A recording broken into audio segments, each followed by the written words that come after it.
Revised Penal Code Article 11, justifying circumstances. The following do not incur any criminal liability.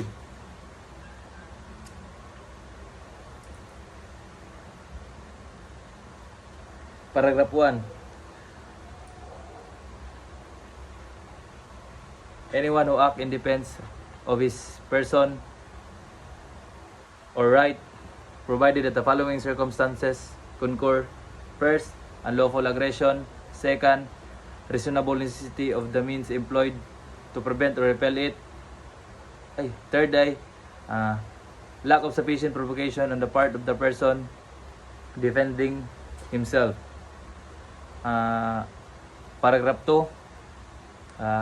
Anyone who acts in defense of the person or rights of his spouse, ascendants, descendants, or legitimate, natural, or adopted brothers or sisters, or of his relatives by affinity in the same degrees, and those by consanguinity within a fourth civil degree, provided that the first and second requisite prescribed in the next preceding circumstance are present. In the further requisite, in case the provocation was given by the person attacked, that the one making defense had no part therein. Paragraph 3. Anyone who acts in defense of the person or rights of a stranger, provided that the first and second requisite mentioned in the first circumstance in this article are present, and that the person defending be not induced by revenge, resentment, or other evil motive. Paragraph 4.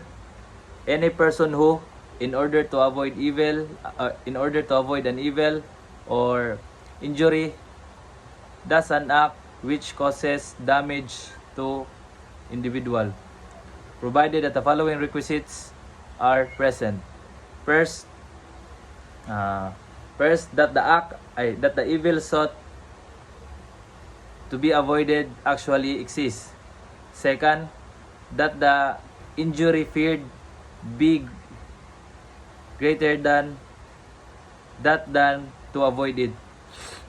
Third, that there is no other practical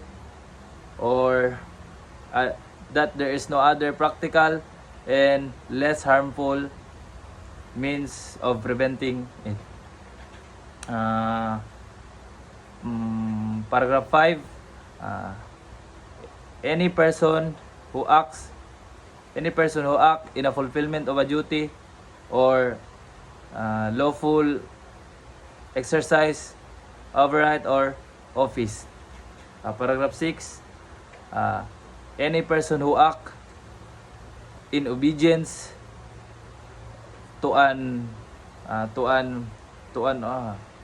any person who acts in obedience to an order issued by superior for some lawful purposes. Right.